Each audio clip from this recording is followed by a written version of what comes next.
Океј, патот помалку оден. Иако бев под строги инструкции дека требало довдека да влезам, и малку бунтовнички, бидејќи му ветив на Александар дека тоа ќе го направам. Има малку трема. Може ли да ми помогнете со тоа? Јас ќе да се отпоздравиме. Да се отпоздравиме со намасте. Значи, јас ќе ви кажам вам намасте и вие ќе ми вратите исто. Намасте. Ајде вака да пробаме. Намасте. Океј, помогна. Спознај се себе си и другиот во срцето и во умот, без да стравуваш од можностите. Тоа е куриозитетната мисија на нашето училиште, која што јас ќе се обидам да ви ја објаснам практично. Тоа е предизвикот. Скоро хајку поема, а инаку тоа се 3 реда кои што нам ни се многу битни и секој од овие редови ќе се обидам да ви ги презентирам преку 3 последователни тези. Значи символиката на 3. Како ли тоа изгледа да се спознае себе си и другиот? Еве ќе ви кажам како не изгледа. Јас во процесот на мојот развој сосема се изгубив. Паметам дека имаше небројани сати поминати за време на викенд под канцелариско светло, каде што може би успешно ги решавав целите, но во процесот јас лично се изгубив. Далеку од времето кое што требаше да си го имам за себе, далеку од мојата фамилија, јас бев успешен за другите, за себе помалку изгубен. И нормално е дека еден директор ќе даде се што има во себе, за да поддржи една заедница на луѓе, но тоа што не е нормално и не би требало да се случи е дека тој во процесот ќе си ги изгуби своите вредности. За мене, дел од тие вредности беа времето поминато со фамилијата, времето за себе. Еве како знаев дека тоа се има случајно. Ги препознав контрадикторните однесувања во себе. И тоа ми даде мала шанса да се помирувам со вистината. Кога зборував за одржлив развој, јас заборавав дека во самиот себе, во телото и крвта имав прекумерна доза на холестерол. Кога зборував за организација, подзаборавив дека бев во константен хаос. Кога барав од другите проактивност, јас сосема реактивно делував дневно со сите проблеми. Но препознавањето на контрадикторноста води кон разбирање на една вистина. А тоа е дека ние сите сме суштински поврзани. Дека ние не сме различни. Дека следното што сите ние треба да го препознаеме, кај едните и кај себе си, е дека сме единка. Јас почнав со медитирање и со вежба, за да си го почитувам телото. Јас почнав правилно да се исхранувам, со цел да си го почитувам здравието. И почнав да го слушам соговорникот и вистински да го разберам, почитувајќи ја врската која што ние имаме.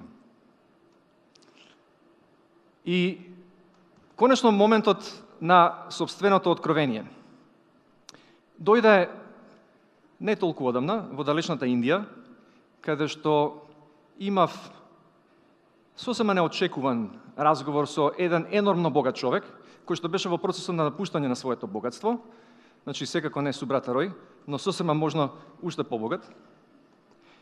Се пронајде во себе си и во секојдневноста на поздравот, кој што вели во буквален превод, се молам пред Богот во вас.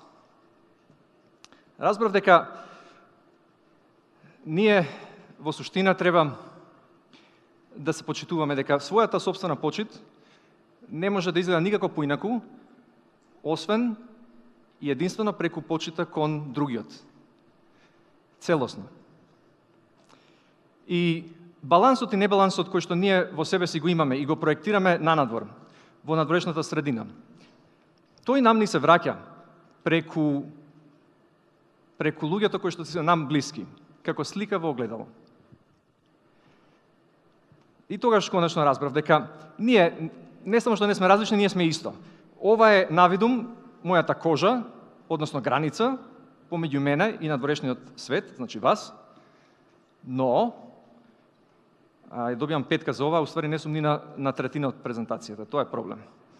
Тоа значи дека просторот кој што постои е енормно празен и само од време на време прекинат со по неколку честички, но тие сакаат да играат заедно. Или во физиката, многу попознато, во теоријата на квантна теорија е познато како појава на поврзаноста. Частичките наши сакаат да играат заедно. Инаку на англиски јазик, тој дел од нашата мисија се вика Seek Self and Others. Ова е визуализацијата на двете зборчиња на англиски јазик, јас и вие, односно тие се совршено осликување или сенка едни на другите, се едно. И можеби вие, некој во публиката подобро од мене сега го разбирате следново, дека двете страни на паричката, едната јас, другата вие, а во суштина ние, сме единствен дел на таа паричка. Океј, во срцето и во умот, како тоа изгледа? На секој од децата им треба протагонист. Во средините во кои што функционираат, вклучително и училиштата. Ние знаеме и многу од тоа разбравме на оваа конференција за целите на образовниот процес. А тоа е, меѓу другото, актерите училиштата да воспостават раст и развој со предуслови и со поддршка. Ние знаеме дека предусловите и не се идеални, поддршката не е доволна. Знаеме дека тоа функционира секаде, па дури и во моето училиште ние сме далеко од совршени, ќе сгрешите доколку мислите дека тоа е така. Но и ги знаеме ризик факторите. Најчесто и најголемите во нашата средина ризик фактори на децата се дека се отуѓени од фамилијата, немаат доволно родителско време и немаат протагонист. Немаат барем единствен човек кој што би се грижал за нив. А истражувањето го вели токму тоа. Токму еден е доволен да се сериозно се намали ризик факторот за тие деца. Тоа што треба да му покажеме на детето дека се грижиме, тоа треба да одговори со чувство на припадност и последователно да стане дел од заедницата. Добрата вест во сето ова е дека треба само еден и тој протагонист не мора да биде наставник, може да биде хигиеничар, може да биде психолог. Преку конфликт. И кога ќе стане дел, ние секогаш и полни сме со конфликти. Еве една анегдота од мојата историја. Јас бев помлад наставник, носев група на деца со автобус до Грција, во пограничниот премин. Забележавме дека еден од дечињата се беше понапиен и нормално ние моравме да го симнеме од автобус и да побараме од неговите родители да го земат. При тоа јас и колега останавме за да се разбереме и за да се видиме со фамилијата. И може да замислите како тоа кај детето кое што беше поднапиено без многу инхибиции на гневен начин, какви квалификации беа изречени на самиот паркинг, додека ние стоевме, автобусите до нас, сите деца гледаа. И во еден момент разбрав дека не е конфликтот, туку е помирувањето. И после се што беше кажано, во контекст на тоа нечија си кариера во нашето училиште ќе биде доведена под сериозно прашање, јас требаше да најдам начин да се помирувам. И тоа човечки излезе од мене. Јас го прашав на крајот на сето, кога веќе подсмирено разговаравме, што е тоа што не му фали. А тој сосема неочекувано, многу тажно, рече дека му фали татко му, дека тој е секогаш на пат и сега е на пат, сега доаѓа на кај нас, но под погрешната причина. И веројатно ќе бидам многу разочаран. Не можев да не се сродам со него, не можев да не бидам јас тажан, не можев да не го гушнам и во тој момент да му кажам дека се гордее татко му и допрва ќе се гордее со него. И тоа така и се случи. Во наредните неколку години тој беше многу успешен, ние бевме многу поблиски, заврши со сите почести и многу години подоцна се сеќавам дека дојде на една од нашите матурски церемонии како почесен гостин. Сега веќе е таблиран, познат и успешен на нашата средина.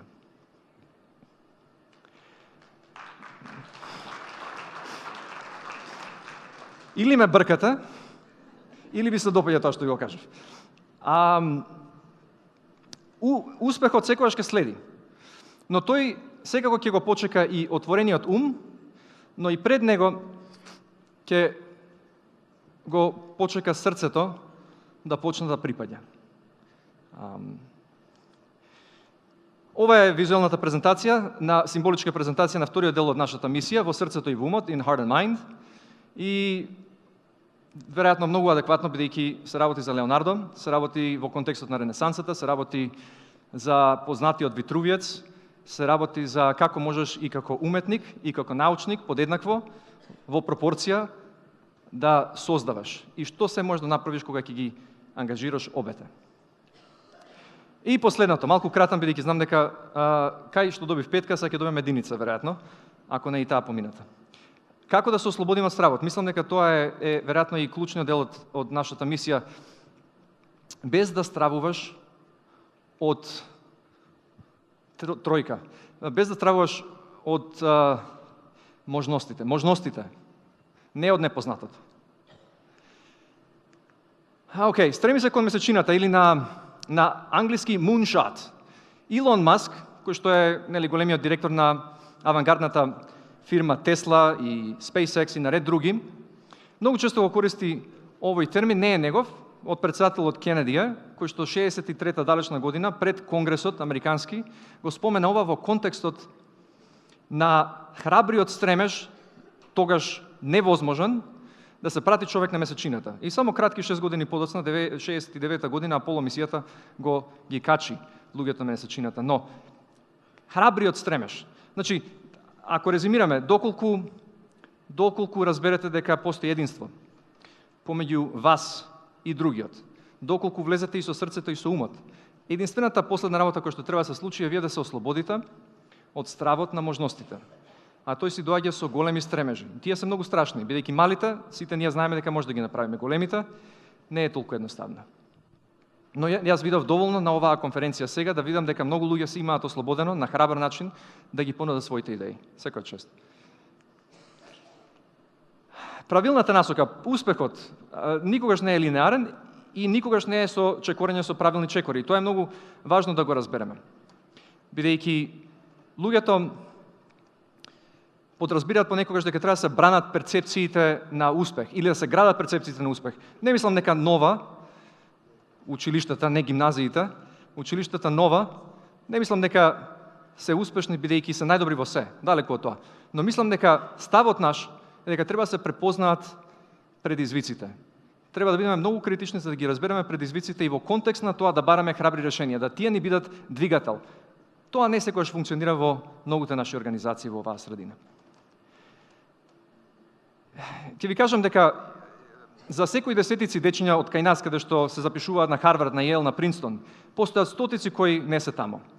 Во контекст на нашата 20 годишница оваа година, ние сакаме да погледнеме каде се нашите алумни, што тие прават, што се случува со нив и еве ќе ви кажам што разбравме. Прво, не се во својата уска специализација, а второ, и тие што се најуспешните, еве условно завршени на Јейл, не ги диктира најдобрите работни места.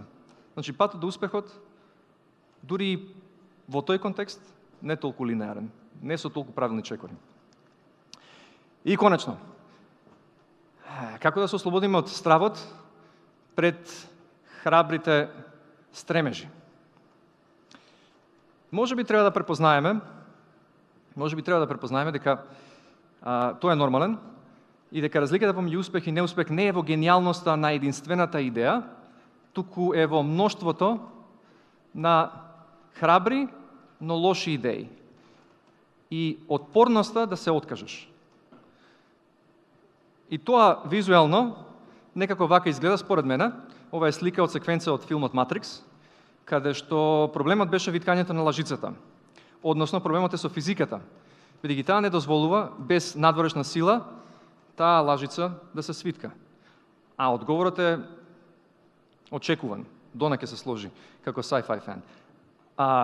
Одговорот е дека треба да излеземе вон рамките на физиката, за тоа го објасниме. Јас ви гарантирам дека стандардната теорија во физиката дава параметри кои нам денеска не ни овозможуваат да разбереме некои појави. Во моментот кога ќе се одвоиме од стандардната теорија, ќе биде моментот кога ние ќе разбереме малку повеќе, затоа што денеска не можеме. Тоа се обидуваме и на нашите деца да им го да им го врежеме. Дека тие треба храбро да се стремат и штом тоа ќе се случи, треба да излезат вон наметнатите граници, и тоа е сосема страшно, и мислам дека во тој контекст некој од нив може да се надминат. Мислам сите ние овдека, доколку го следиме тој тек, ќе се надминеме себе си. И некој од нас дури може и да предизвика општествени промени. И не мислам на општествени науки, мислам воопшто општествени промени. Ќе ве оставам со едно прашање за кое ние во Нова често размислуваме, како би сакале да бидеме перципирани.